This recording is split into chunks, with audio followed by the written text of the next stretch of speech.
தந்தை சொல்கிறார், மகனே நீ இப்பொழுது நல்லதே நடக்கும், நான் நல்லவன் என்று சொல்லு அப்படிங்கிறார். இந்த பையன் சொல்றான், நான் நல்லவன், நல்லதே நடக்கும் அப்படிங்கிறான். திரும்ப இந்த மலை, நான் நல்லவன், நல்லதே நடக்கும் என்று எதிரொலிக்கிறது. இப்பொழுது இந்த சிறுவன் சிரிக்கிறான். அப்பொழுது அவனுடைய தந்தை சொல்கிறார், மகனே நாம் எண்ணங்களிலிருந்து எதை வெளிப்படுத்துகிறோமோ அதைத்தான் இந்த உலகம் உனக்கு திரும்பவும் கொடுக்கும். எண்ணத்தை உயர்வாக இருந்தால் இந்த உலகம் உன்னை உயரத்தில் ஏற்றும் என்று அந்த தந்தை மகனுக்கு சொன்னார் என்றால், தாயான நானும் உங்களுக்கு பிள்ளைகளுக்கு இதைத்தான் சொல்கிறேன். எண்ணம், எதை நாம் கொடுக்கிறோமோ அதை தான் நாம் திரும்ப பெறுவோம். இந்த உலகத்தில், பிரபஞ்சத்தில் எதை நாம் வழிமொழிகிறோமோ அதைத்தான் பெற்றுக்கொள்வோம். நம்முடைய சிந்தனை எப்படி இருக்கிறதோ அதன்படிதான் செயல்படுவோம். நல்லா தெரிஞ்சுக்கணும். பாரதியை பத்தி உங்களை எல்லாத்துக்கும் தெரிஞ்சிருக்கும். பாரதியை தெரியாத ஒருத்தர் இல்லை. பாரதி செல்லம்மாவும் திருவனந்தபுரத்துல ஒரு மிருகக்காட்சி சாலைக்கு போயிருக்காங்க. அங்க போகும்போது திடீர்னு என்ன செஞ்சுட்டாராம், பாரதி பக்கத்துல இருக்கிற சிங்க கூண்டு பக்கம் தப்பிட்டாராம்.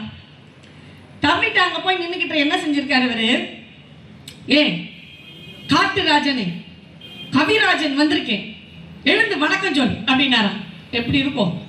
செல்லம்மா கூப்பாட ஓடுறாங்களாம். அங்கிருந்து உடனே காவலர்கள்லாம் ஓடி வந்து பாரதியை குண்டு கட்டா பிடிச்சி தூக்கி வெளியேற்றினாங்களாம். செல்லம்மா வாராவுடைய நூலில் இப்படி பதிவு செய்கிறார்.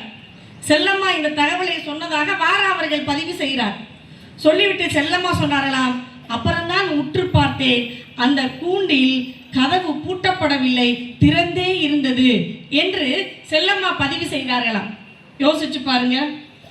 பாரதி சாதாரண ஒல்லியான தேகம் ஒரு சிங்கத்தின் முன்னாடி போய் நின்றுக்கிட்டு, ஏ காட்டுராஜனே, கவிராஜன் வந்திருக்கிறேன், எழுந்து வணக்கம் சொல் என்று சொன்னார். அந்த சிங்கம் ஒன்றுமே செய்யாமல் அமைதியாக இருந்தது என்றால், நான் இதை வாசிக்கும் போது என்ன உள்வாங்கிக் கொண்டிருந்தேன் என்றால், பாரதியின் உயர்ந்த எண்ணமே சிங்கத்தின் வலிமையை ஒடுக்க செய்திருக்கிறது என்று நான் உள்வாங்கிக் கொண்டேன். இதான் நம்ம நினைக்கும் போதே யோசிச்சு பாருங்க. 5 வயசுல எல்லாரும் கேட்கறதா, நீ என்னவாக போறன்னு. யாரெல்லாம் யோசிச்சு பாருங்க, என்னென்ன சொல்லியிருப்பீங்க 5 வயசுல கேட்கும்போது. நான் பெரிய கலெக்டராக போறேன், டாக்டராக போறேன், பெரிய இன்ஜினியராக போறேன், IAS IPS சொல்லியிருப்போமா இல்லையா? சொல்லியிருப்போமா இல்லையா? நான் உள்பட எல்லாருமே. ஒரு 10 வயசுல கேட்டா கூட அதைத்தான் சொல்லுவோம். 15 வயசுல கேட்டான்னு வச்சுக்க என்ன சொல்லுவோம்? ரிசல்ட் வரட்டு சார், என்ன குறுப்படுக்கிறேன்னு முதல்ல அதை பார்க்குறேன், நீங்க வேற சொல்லுவோம். சொல்லுவோமா இல்லையா? சொல்லுவோம். 17 வயசுல கேட்கும்போது மார்க் வரட்டு சார், முதல்ல எந்த காலேஜில் சீட் கிடைக்குதுன்னு பார்ப்போம். சொல்லுவோமா இல்லையா? சொல்லுவோம். இப்போ 5 வயதில் இருக்கின்ற உன்னுடைய கனவு 10 வயது, 15 வயது, 17 வயதும் போகும்போது காணல் நீராக காணாமல் போய்விடுகிறது என்றால் காரணம் என்ன குழந்தைகளே? காரணம் என்ன? எண்ணங்கள். அந்த எண்ணத்துக்கு நீ உரம் போடவில்லை, அந்த எண்ணத்தை நீ வளர்த்தெடுக்கவில்லை. அது வெறும் காணல் நீராவே கனவாகவே போய்விட்டது. சரியா? ஒரு சிறுவன் ராமேஸ்வரத்தில் இருந்தான். ராமநாத சுவாமி கோயிலையெல்லாம் வலம் வருமா சிறுவனா இருக்கும்போது. வலம் வரும்போது வானில் பறக்கின்ற பறவைகளை பார்த்து, நானும் ஒரு நாள் இதுபோல் நான் பறக்க வேண்டும் வானில் என்று திட்டவட்டமாக மனதிற்குள்ளே சொல்லிக் கொள்வானாம். அப்படி அவன் அந்த சிறு வயதில் சொல்லிக் கொண்டதனால் தான் பின்னாளில் அறிவியல் விஞ்ஞானியாக ஆகாயத்தில் அவரால் பறக்க முடிகிறது என்றால் அவர் வேறு யாரும் அல்ல, முன்னாள் குடியரசுத் தலைவர் மேதகு டாக்டர் APJ அப்துல் கலாம் ஐயா அவர்கள். நல்ல ஒரு கரவொலி. யோசிச்சு பார், ஒரு படகோட்டியின் மகனாக பிறந்து பாரத ரத்னா விருது வரை உயர்ந்தவர், பாரதத்தின் முதல் குடிமகனாக திகழ்ந்தவர். எது? தன்னம்பிக்கை. இந்த அப்துல் கலாம் ஐயா அவர்கள் போர் விமானி ஆக வேண்டும் என்பதுதான் அவனுடைய எண்ணம். நல்லா தெரிஞ்சுக்கணும். அந்த போர் விமானியான நேர்முக தேர்வுக்கு போற 7 பேரை தேர்ந்தெடுத்தாச்சு. 8வது இருக்கிறார் இவர் யாரு? கலாம் ஐயா அவர்கள். அன்று 8வது இடத்தில் இருந்தவர் தான் யாரும் எட்ட முடியாத உயரத்தை அடைந்தார். 7 பேரை எடுத்துட்டாங்க, 8வது வந்தவர் இவர். அன்று 8வது இடத்தில் இருந்தவர் யாரும் எட்ட முடியாத உயரத்தை அடைந்தார் என்றால் அவர் கொண்ட தன்னம்பிக்கை. மாணவ செல்வங்களே, நன்றாக நினைவுபடுத்திக் கொள்ளுங்கள், மனதிலே உள்வாங்கிக் கொள்ளுங்கள். எந்த ஒரு தோல்விதான் முதலில் வெற்றிக்கு முதல் படியாக அமையும். தோல்வியை கண்டு நீங்கள் துவண்டு விடாதீர்கள். அந்த வெற்றி என்ற ஏணிப்படியில் ஏறும்போது 2 கை பிடிச்சி ஏறுவோமா இல்லையா? இப்படி ஏணியில் ஏறும்போது அப்படி ஏறுவோமா? அப்படி ஏறுவோமா? எப்படி ஏறுவோம்? 2 கைப்பிடி இருக்கும் இல்லையா? அந்த வெற்றி படியில் ஏறும்போது 2 கைப்பிடி இருக்குது அல்லவா? அந்த 2 கைப்பிடிகள் தான் தன்னம்பிக்கையும் விடாமுயற்சியும். வெள்ளத்தனைய மலர் நீட்ட மாந்தர்தம் உள்ளத்தனையது உயர்வு. தாமரை பூவின் நீரில் இருக்கும் தாமரை பூவின் உயரம் எதை பொறுத்து அமையும்? தந்தை பொறுத்து அமையுமா? நீரின் அளவு. நீரை பொறுத்து அமையும். நீர் எந்த அளவுக்கு உயரமா இருக்கிறதோ அந்த அளவுக்கு எது உயரமா இருக்கும்? தாமரை உயரமாக. அதனால்தான் சொன்னார், கலாம் ஐயாவுக்கு மிகவும் பிடித்த குரல், உள்ளுவதெல்லாம் உயர்வுள்ளல், மற்றது தள்ளினும் தள்ளாமை நீர்த்தினர். எண்ணங்களை உயர்ந்தவையாக்கு. அதை நீ அடையிறையோ இல்லையோ, அந்த எண்ணம் உன்னை வழிநடத்தி செல்லும். எண்ணம் உயர்ந்தவையா இருக்கணும். வகுப்புல பக்தி இலக்கியம் நடத்திக்கிட்டு இருந்தேன். பக்தி இலக்கியம் நடத்திக்கிட்டு இருக்கப்ப நான் சொன்னேன், சிவபெருமான் நேரா வந்துட்டா, எங்க கல்லூரி தெரியும், பக்கத்துல முத்தீஸ்வரர், இங்கிட்டு பைரவர். சிவபெருமான் நேரா வந்துட்டா என்ன தம்பி கேட்பேன்னு ஒரு பையனை பார்த்தேன். என்ன தம்பி கேட்பேன்? கடவுள் வந்துட்டா. அதுக்கு அவன் சொன்னா, எந்திரிச்சு நான் பெரிய ஆடி கார் கேட்பேம்மா. நான் இன்னொருத்தனை, டேய் இறைவன்ட்டு அளவா கேட்கறது, நீ என்னடா கேட்ப அப்படின்னு. அவன் எந்திரிச்சு சொன்னா, நான் பெரிய ராயல் என்ஃபீல்டு கேட்பேன் அப்படின்னா. முட்டா, இறைவனே நேரா வர்றாரு சிவபெருமான், என்ன கேட்கணும்? எனக்கு ஞானத்தை கூட அறிவை கூட இறைவா என்று கேட்க வேண்டுமா அப்படின்னு. நான் கேட்டது சரியா இல்லையா? சரியா பிள்ளைங்களா? சரினா சரின்னு சொல்லுங்க. சரியா? சத்தத்தை காணாமே. சரிதானா? அது பின்னாடி இருந்த ஒரு பையன் சொன்னான், யாராருக்கு எது எது தேவையோ அதைத்தான் கேட்பாங்க. புரிஞ்சிருச்சா? இப்ப எனக்கு எது தேவைன்னு நினைச்சிருக்காவே? அறிவு. அறிவு இல்ல, அதனால நீங்க அறிவை கேட்டிருக்கீங்க. என்கிட்ட ஆடிக்கார் இல்ல, அதனால எதை கேட்கிறேன்? நானு ஆடிக்கார கேட்கிறேன். ஏன்னா பையங்களோட ரொம்ப வில்லங்கமான பிள்ளைகளா இருக்குங்க. ஒருத்தன் சொல்றான், கவிதை நவீன இலக்கியம் எழுதிட்டு கவிதை எழுதுவது எப்படி? இப்படியெல்லாம் எழுதியிருக்காங்கடா. நான் காமராஜெல்லாம் படித்த கல்லூரி, கவிக்கோ அப்துல் ரஹ்மான்லாம் படித்த கல்லூரி அப்படின்னு சொல்லிட்டு கவிதை எழுத சொல்றேன்.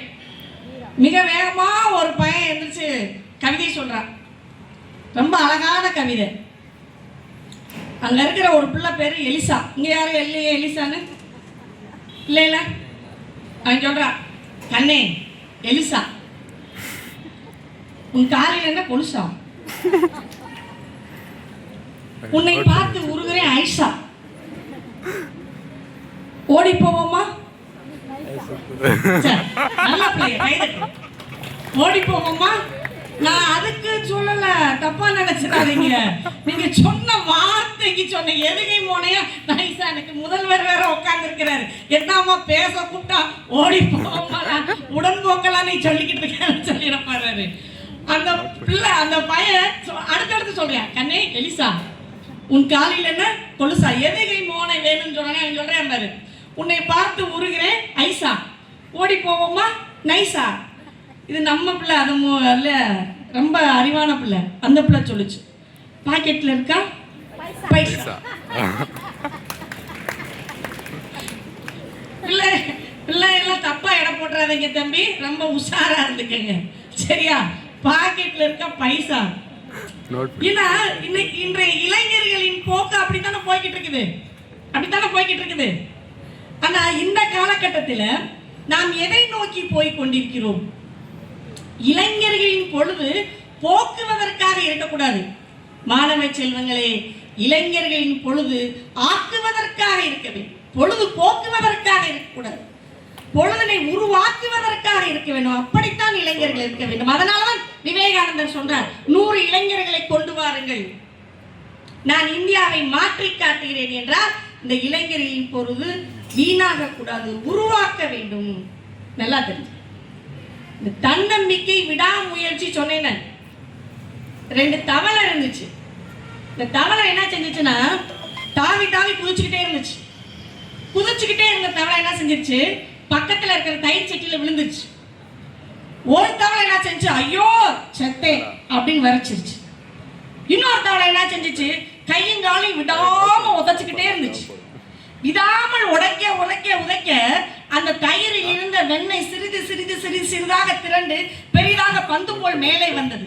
இந்த தவளை என்ன செஞ்சிச்சு, அந்த வெண்ணெயில இருந்து தாவி ஏறி மேலே குதிச்சு தப்பிச்சிச்சு. இப்ப பாருங்க, ஐயோ போச்சே அப்படின்னு மனசுல நினைத்த தவளை ஐயோ போச்சு. இல்ல, என்னால முடியும் என்று விடாமல் முயற்சி செய்த தவளை உயிர் பிழைத்தது.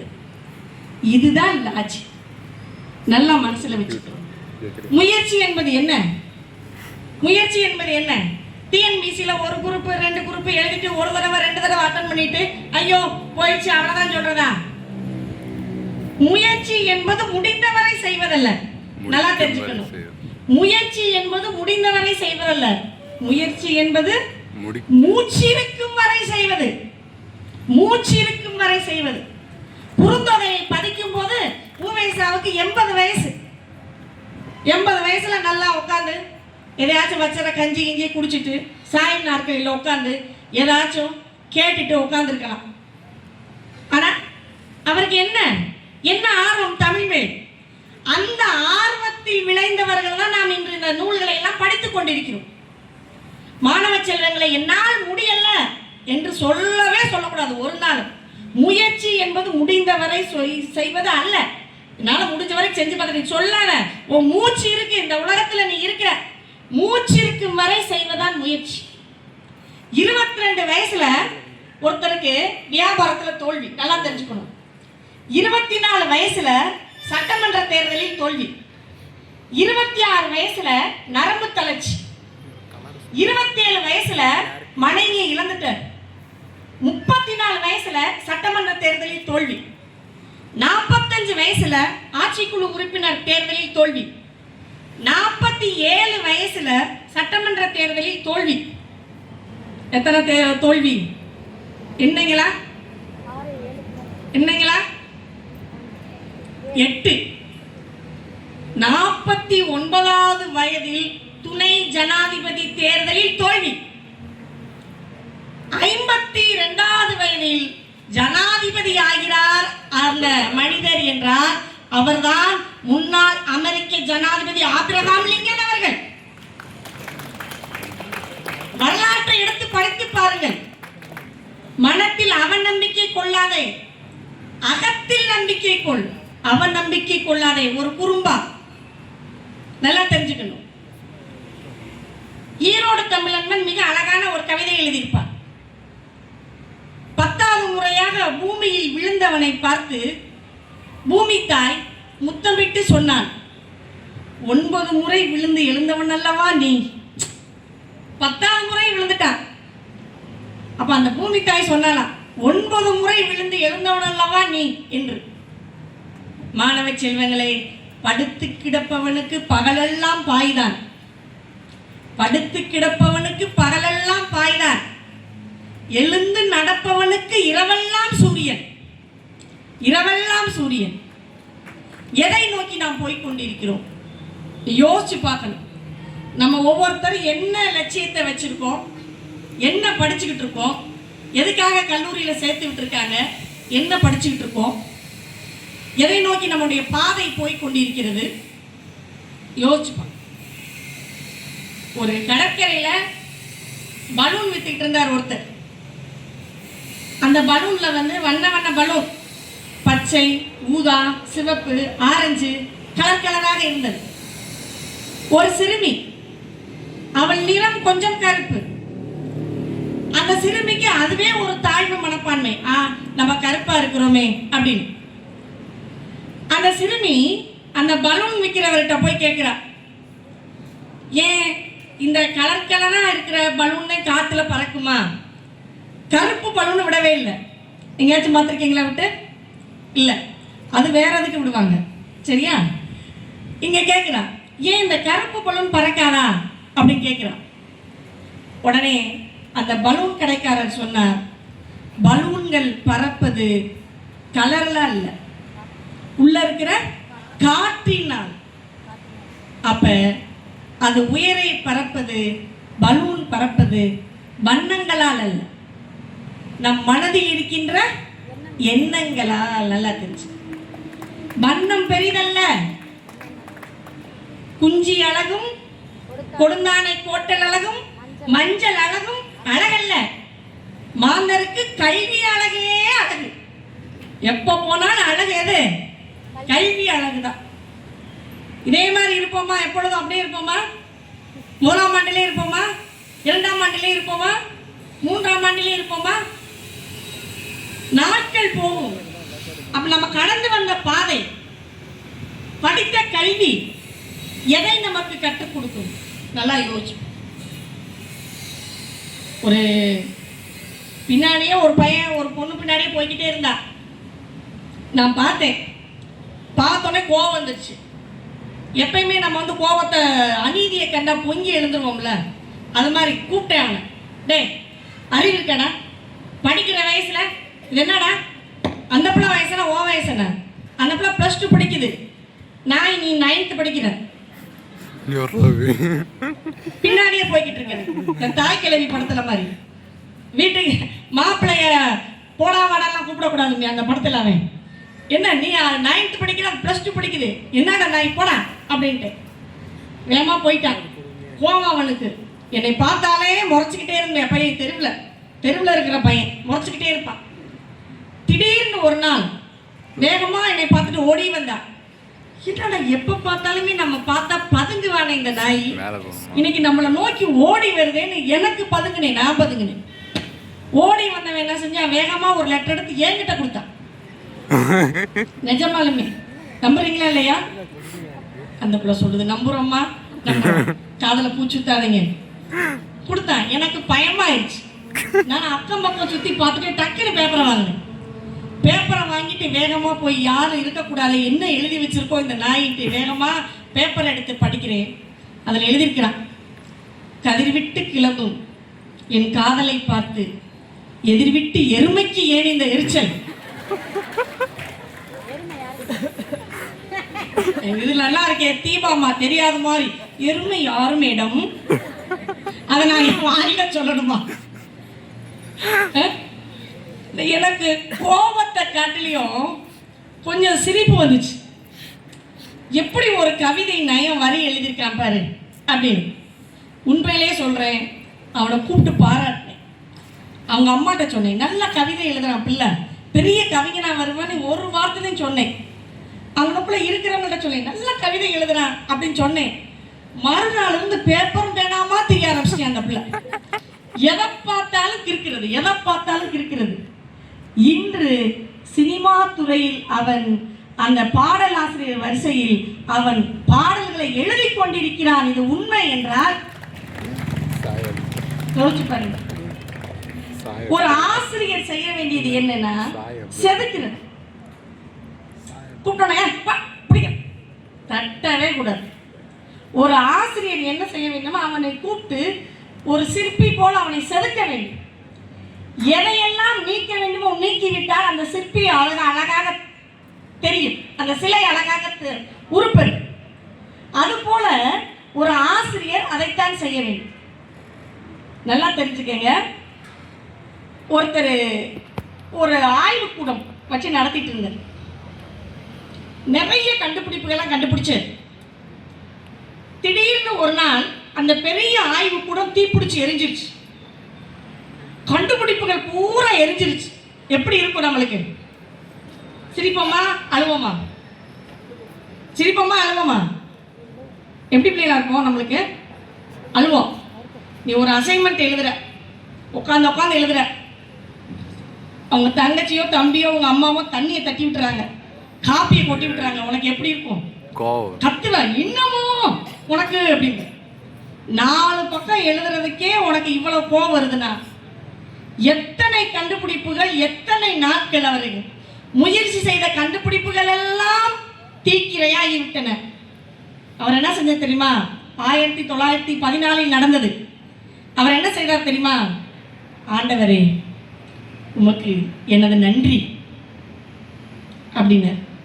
இதான் நேர்மறை சிந்தனை, பாசிட்டிவ் திங்கிங்.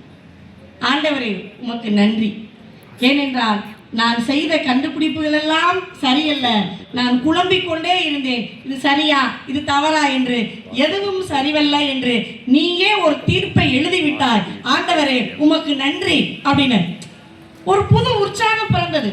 இனிமே நான் புதிதாக கண்டுபிடிப்பேன் என்று பழையபடிக்கும் தன்னுடைய ஆய்வை ஒரு புதிய கோணத்தில் தொடங்கினார் என்றால், அன்றிலிருந்து 3வது வாரத்தில் தன்னுடைய 67 வயதில் ஒளிபெருக்கி கருவியை கண்டுபிடித்தார் இருந்தார். இன்று நாம் விளக்கொளியில் ஒளிந்து கொண்டிருக்கின்ற அந்த அறிவியல்